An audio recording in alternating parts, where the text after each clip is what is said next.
Manchester United kicked out of the Europa League 2-1 to Sevilla. I've said it on every single intro. 3 semi-finals, lost all 3. Kojo, mate, this is the worst one for me personally. How are you feeling? Well, yesterday I did say that I was feeling nervous, and that kind of showed me why.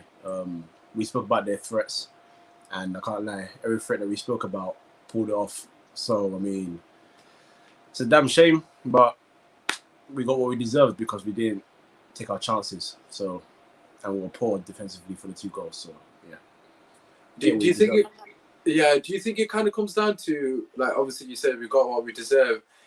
For me personally, just like, obviously I've had a chance to calm down, obviously do the watch link, etc., listen to everyone's opinions. Is it just one of those things that you have days like this in football? I'm not excusing anything, but it was just one of those days, man. We just couldn't score. I know we haven't scored in open play in 2 games. Against Copenhagen, the keeper was absolutely phenomenal. Today again, he literally saved 5 1-on-1s. Like, what is going on?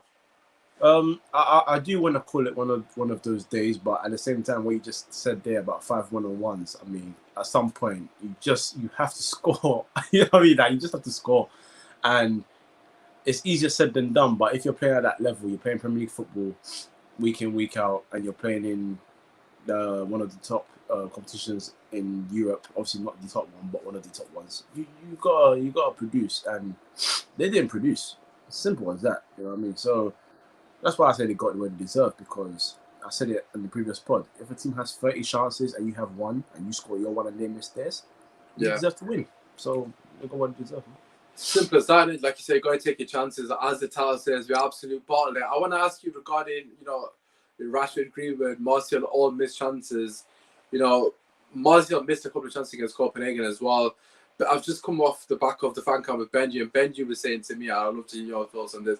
Benji was saying that Martial isn't clinical, basically. He's I suppose the last 2 games he hasn't been clinical. But what are your thoughts on that? Because today, let's be real, I was being really harsh, but I actually think, I know a lot of people will say Rashford and Greenwood, but I think Martial's the reason we lost today, because he missed too many chances. Yeah, granted, he got in the position, but if he scores 1, we won. There is an argument to support what Benji's saying, because there are some games you can point out where he should be scoring chances. I mean, even the goal against Lask, even that wasn't particularly clinical. It was sort of like effort that went for the keeper. So, I mean, there's evidence to support that, but at the same time, he's also a guy that does tend to score 1-on-1s. That does tend to be a cold finisher. So, I wouldn't completely write him off being clinical, but I understand why that's being said, and I can't. I mean, after today's performance, I can't really argue against it. You know what I'm saying? Yeah, it's difficult, isn't it? You had those chances. I was about to say, but moving forward, like, where do you see the cup going? Because look, for me personally, the substitutions or the lack of substitutions was obviously on Oli, but the overall game, like, where do you think the blame lies? Like, because a lot of people calling for Oli's head. Where do you stand on that? I blame the players. Where I get onto Ole was the timing of the substitutions scared me. Yeah. Because I don't think you need to wait to go behind before you make a change. Absolutely. If Rashford was poor throughout the whole game, if we're just keeping it real. So at halftime, just before halftime, when Pogba played him through from deep, and he had that 1-on-1 with the defender, and he completely fumbled it and he just lost control. That's the moment I said, you got to take him off.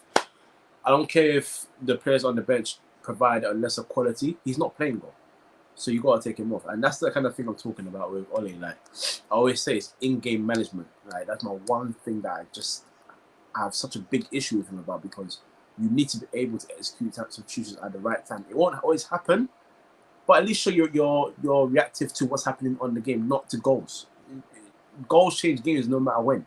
So you shouldn't wait to go behind before you say, oh, wait, hold on, maybe I should take this guy off. And maybe I should do this. Igalo came on in the 80s. He subbed off for Usmaan as well, which I just didn't understand a lot. It didn't make sense.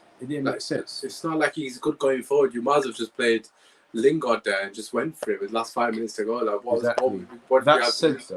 That said, though, on top of missing loads of chances, which we've obviously spoken about already, at the back, I'm going to get onto the 2 centre backs.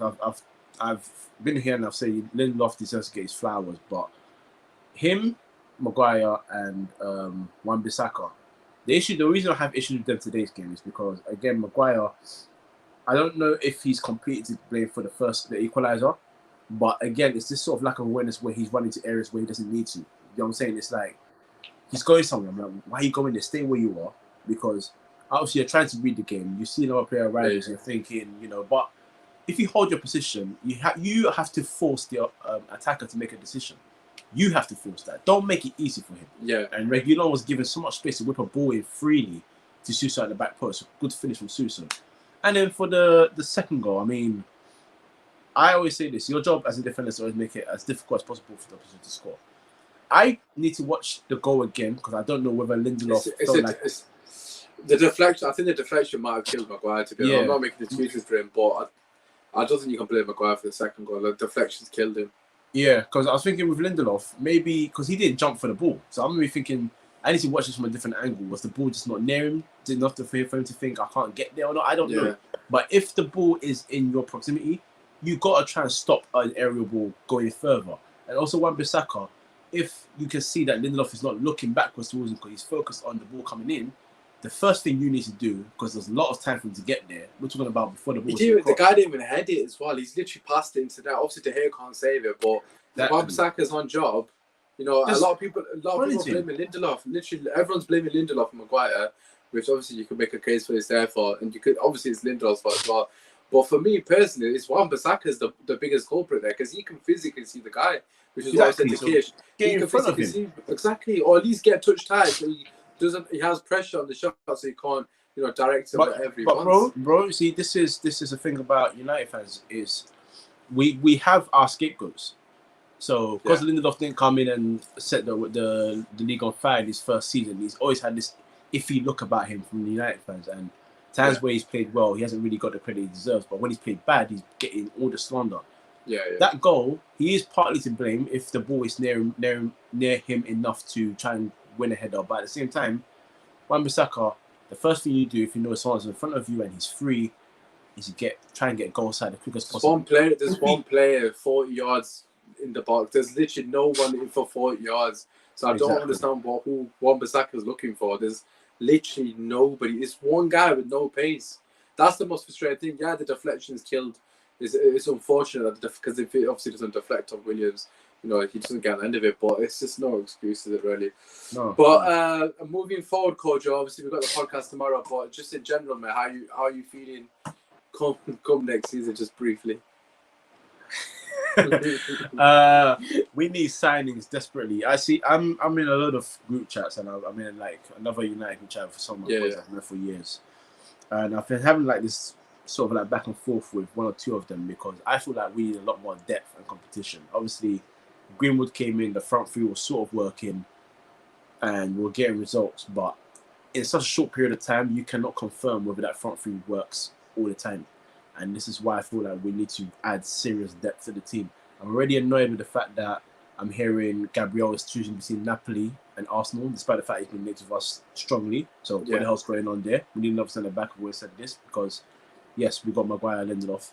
Bailly, you're not sure of injuries. Tuanzebe, you're not sure of injuries. So on and so forth. We need another centre midfielder, I feel, because if Pogba and Bruno goes out, we're suddenly in big trouble. And yes, we do need to get a right winger. And if you are actually serious about Sancho, don't offer him 60 million up front. Oh my God. Just get the money and get the guy done. That's it. Get the deal done. Because Dortmund have said that he's staying, but if you drop them the money, they'll sell him. They're it's done. Club. Dortmund is so simple. Club. So if you have the money there, hey, if you haven't got the money there, stop playing games and go and get someone else. It's very simple. Exactly. It's very logical. So yeah, we need signings and we need serious depth and we need it now because I'm not gonna lie to you, seeing Nicarlo come off the bench kind of just. I'm not having another season of this, man. It's fucking been it's gonna be 8 years now. It's getting ridiculous now. Just buy some players, pull your finger out the arse, and Ollie doesn't do the job, then get a new manager. As simple as that. And it is what it is. But look, Kojo, thank you very much for your time. As I've always said, check out his links in the description. We will be back on the podcast and we'll obviously go into more detail. Apart from that, it's been your boy Usmaan. Peace. Oh God.